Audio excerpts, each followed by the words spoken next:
Okay, it's game time.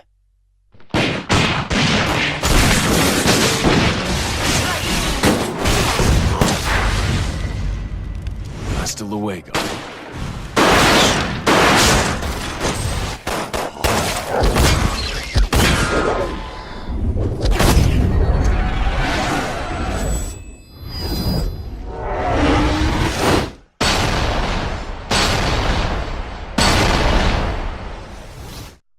What up, it's Shankster94, and welcome to my weapon review of Resident Evil Remastered. So as you may gather from the title, this weapon review is essentially a remaster of my original weapon review for Resident Evil REmake, which is no longer on my main channel and has been moved to my TGS Classics channel, alongside an even more original video of this game's weapons.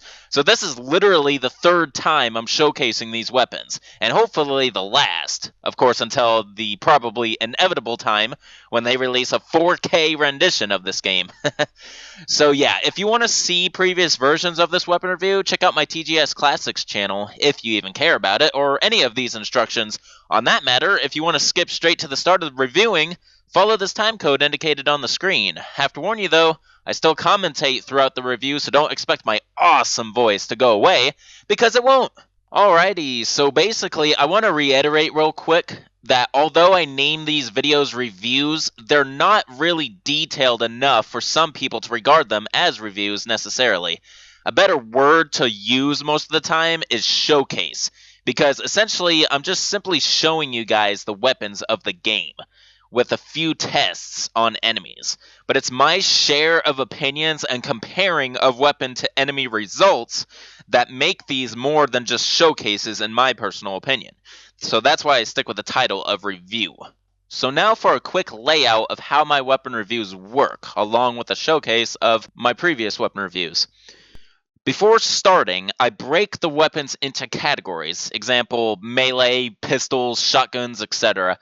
I usually always start with non-firearms and melee weaponry. For this game specifically, I'll start with the knives, defensive items, and a certain incendiary product. I'm not going to reveal what it is just yet. Then I'll proceed onto the pistols, next shotguns, then magnums, and finally explosive weapons. Not a whole lot of weapon classes in this game. For each individual weapon, my first step is to introduce it in the inventory menu, and then read its in-game description. If there's anything special about the weapon that I feel like emphasizing on, I will do it right then and there. Secondly, I will reveal the location of the weapon or how to unlock it if it's special in that way.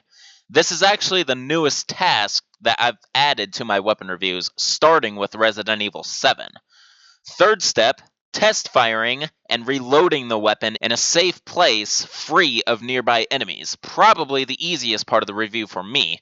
If possible, I like to do it in well-lit areas with close-up angles if it's fixed like this game.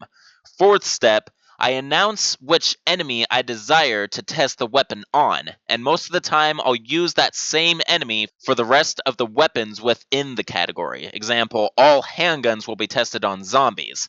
Then comes the fifth step, testing the weapon on the enemy, my favorite part of the review personally, especially with overpowered weapons. The final step is the result of the enemy test and comparing to earlier tests with other weapons of the category if there were any, as well as sharing any final thoughts on the current weapon.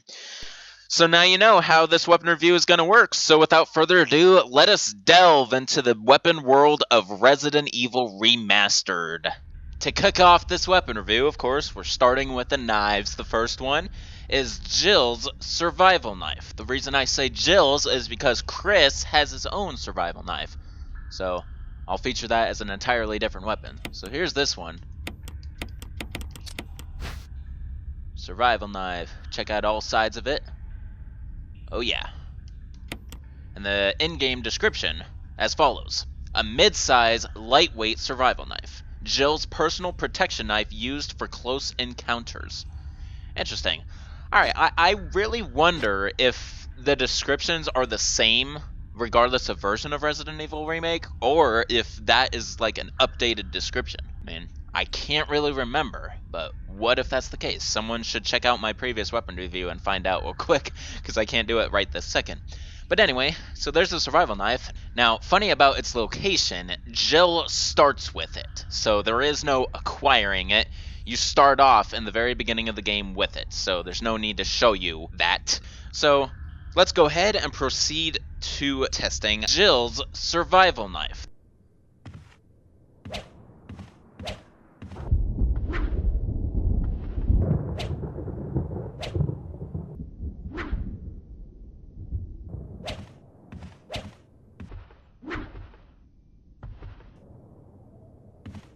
What's interesting is, in this game, you don't hit the knife against walls like certain other games. So they deleted, like, the realism on that matter. They'll bring it back in future games, I think, somewhat.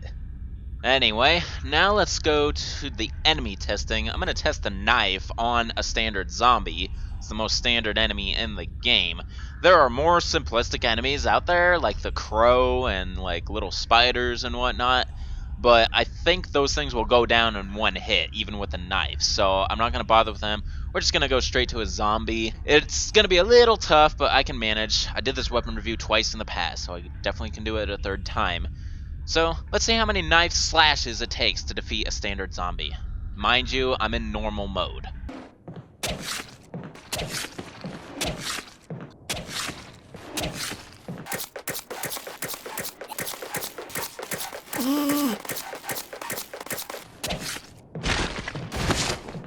Okay, that took 21 slashes to defeat that zombie. Nearly died in the process too. That's why I hate testing the knife on enemies, because it's like the weakest weapon in the game. But yeah, 21 slashes to defeat this zombie. Once again, this is a normal mode. I don't know if difficulties vary. They may. I'm glad that's over, even though I have to do the same thing with Chris in a second here. But yep, that is it for Jill's survival knife. Alright, now to switch over to Chris's survival knife. Let's examine it real quick. So yeah, as you can see, it's slightly bigger. It's more of a combat knife than a survival knife, if you ask me. And the in-game description: carbon-reinforced alloy blade with serrated edges. Chris has been using it since his days in the Air Force. Alright, now I know for a fact that's the same description as always. So, probably not what I assumed earlier, unless they changed it specifically for Jill. Alright, another thing I want to feature real quick is the fact that even though you start at the very beginning of the game with the knives, you can acquire a secondary one at this part of the game after battling the Black Tiger. It's over here on these barrels, and as you can see, I have both knives now. They're named exactly the same. However, Chris's knife is described as a carbon-reinforced alloy blade with serrated edges, blah blah blah.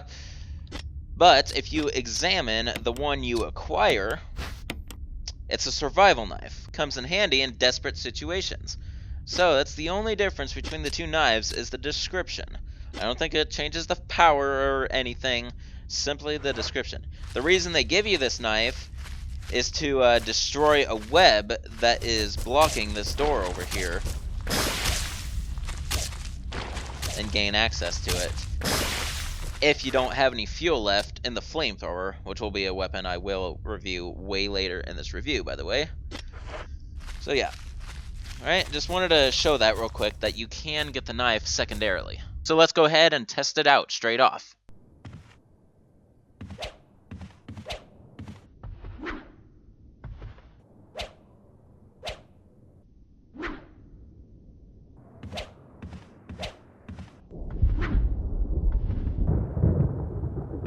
Alright, so yeah. Now let's see if there's a difference in the amount of slashes it takes to defeat a standard zombie with Chris's knife.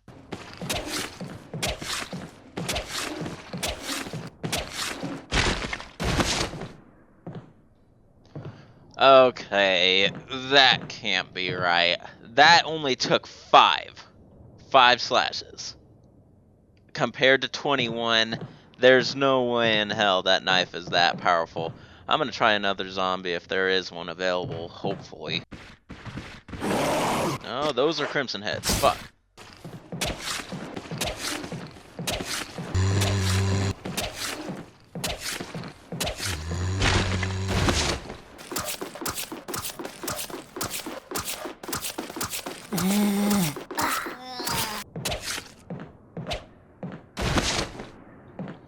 Alright, so those tests prove that it definitely varies from enemy to enemy and in its pure circumstance. So probably no amount is fixed for slashes it'll take, nor shots for a firearm, so that's why it's just safe to give an estimate. So, see, the second try was 7 slashes, and then that third one was 13, so who knows, I probably just had shit luck when I tested it with Jill. We do know for a fact, though, that Chris's knife is more powerful than Jill's, so I got that out of the way, that's for sure. So, to give you a real estimate, let's say maybe 15 to 25 with Jill's, and then let's say only 4 to 15 with Chris's. I mean, it could be more or less than the estimates I just gave you, but just know it varies. And I can't possibly give you an exact estimate on here. Alright, well, that is gonna be it for Chris's knife, as well as, like, the regular knives, for that matter. Alright, now we're moving into the defensive items exclusive to this game, and they sort of make a comeback in, like, Umbrella Chronicles, like, as little things you can do. But anyway, the defensive items, the first one is the Dagger. This defensive item can be attained by both Chris and Jill. So let's go ahead and examine it. I could actually zoom in and out too. I didn't show that for the other two weapons, but this one looks like, yeah, you can get closer. Examine all sides. Yeah, it's a standard dagger, really nothing special about it. By stabbing with this dagger, you'll be able to protect yourself and escape from hostile situations. Okay, so yeah, it's a very standard defensive item. So there's no way to test it without an enemy. So we're going to go straight to the enemy testing. When it comes to location, however, as you can see through this montage, they're scattered throughout the game. So there's multiple locations to find them. Like, if you don't use a single one, I reckon there's probably up to 10 different daggers throughout the game. Probably more. I don't know. I never really researched into that. Maybe I should one day. But don't get your hopes up.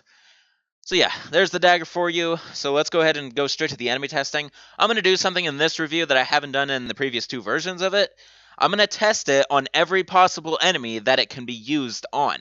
So this should be a nice little interesting montage. Enjoy.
Alright, so I guess once you stab it once, it's sort of in a weakened state. It refuses to do the jump attack again. So I can't really test how many daggers it's going to take to defeat this hunter.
not that you should use more than one defensive item on the same enemy, but the dagger, it could take 1 to maybe 4 hits, depending on the enemy, but the tyrant cannot be killed with a defensive item, just keep that in mind.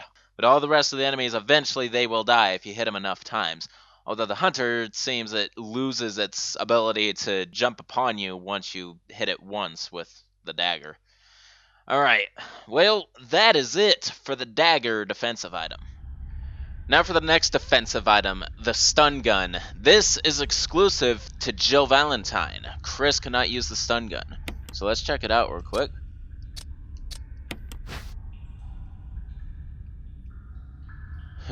Catfish.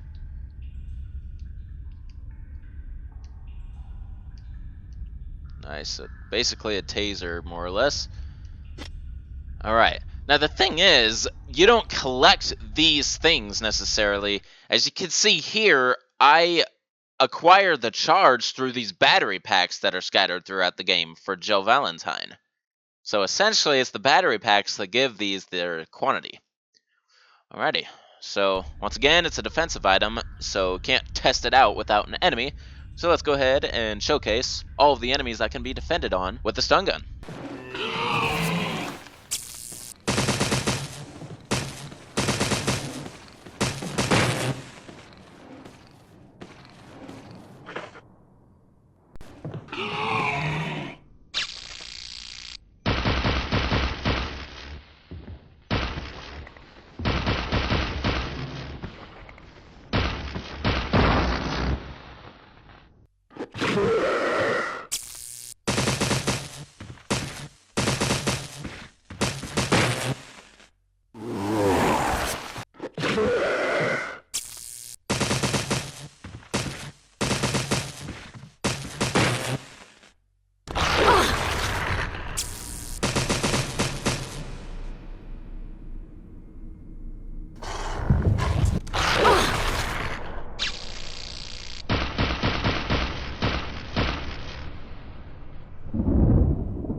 Alright, so it would appear that the stun gun is slightly more powerful than a dagger, no doubt.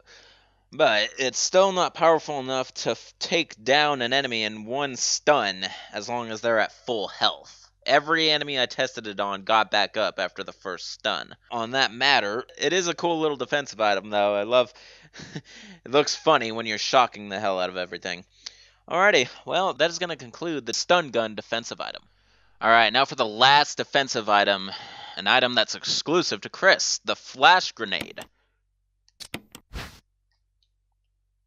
Flash sound assault hand grenade, right? Here you go. Oh, what's that? Just a little symbol at the bottom. Alrighty. A self-defense item, normally used to disturb the offender's vision. Well, it seems to do a lot more than that in this game. Like, I don't know why they call it a flash grenade, because when you use it, it tends to explode the recipient's head, or face at the least. So, once again, being a defensive item, It's scattered throughout the game, as you can see here. These are all the locations that I happen to come upon, like, throughout my full plays. Yep. Alright, so here's the flash grenade. Let's go ahead and test this on all the enemies.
So this thing could be a total lifesaver, and it's one of the funnest things to have in the game because it is guaranteed a critical when you use this thing upon enemies, except the tyrant, of course. But all other enemies that fall to its might will have their face or head completely gone. So it is a great thing to have. I love it. All right. Well, that is it for the flash grenade defensive item, as well as all defensive items. Alright, now for the last non-firearm I'm going to show, and that is the fuel canteen. So, the thing with this is, as you can see, nothing really special. It's not a weapon in itself. It's something you can do to the zombies around the area. I'm not sure if you could do it to other enemies, but zombies are the only enemy that it's worth doing on. It's to prevent them from becoming Crimson Heads. So what you need is the fuel canteen and a lighter. With Chris, it's easy because his lighter is his personal item, while Jill, it's a separate item that has to hog a slot in your inventory. Now, the quantity is through these fuel canisters throughout some of the game. There's like 3 of them in the mansion, and then there's one in the guardhouse, and then there's one down in the laboratory. So yeah, these kerosene canisters, you fill the fuel canteen up with kerosene, and then when you down a zombie without decapitating it, you get near it, and then you just use the fuel canteen as long as you have the lighter on you, and it will incinerate the zombie. Now, obviously, these fuel canisters have a limited amount of usage, just like the fuel canteen itself. I believe you can refill your fuel canteen up to 2 times. I don't know if it's different in easier difficulties or harder difficulties for that matter, but in my experience with this game, I'm able to refill it twice after 2 full uses, so that would be a total of uses of the fuel canteen from a single canister. I'm getting into way too much detail about it. So, yet again, I can't test this without an enemy, so I will go straight to the enemy testing. Oh, by the way, the fuel canteen itself is in this room. I'll show a quick clip of it in like one of my playthroughs. But yeah, it's right here to pick up in this exact save room. There's also a file that tells you how to use the fuel canteen and also ways to prevent Crimson Heads. But yep, that's the location of the fuel canteen, and the location of the lighter for Jill happens to be in the library where you find the botany book as well. Alrighty, so once again, let's go ahead and test the fuel canteen out on a zombie. Alright, right here we got a down zombie, so here we go.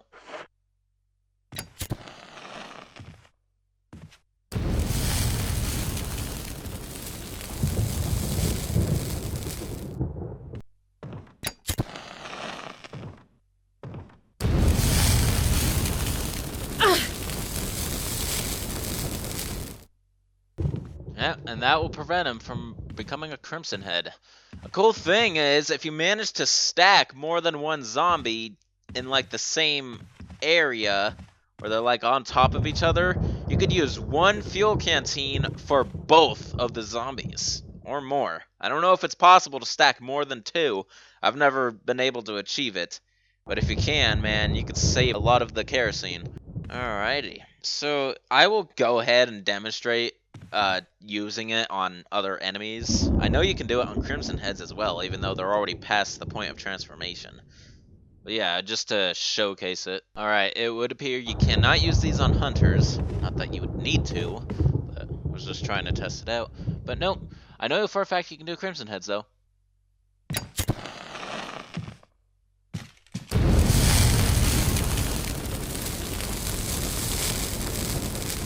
So yeah, this would definitely be a rookie mistake, is using the fuel canteen on a Crimson Head, considering the fuel canteen is used to prevent Crimson Head. So if the transformation already occurred, there's absolutely no point to use the fuel canteen on these things. The only reason I showed it is to show you that it can happen and that it's a potential waste, alright? So that is going to conclude the fuel canteen, as well as all non-firearms.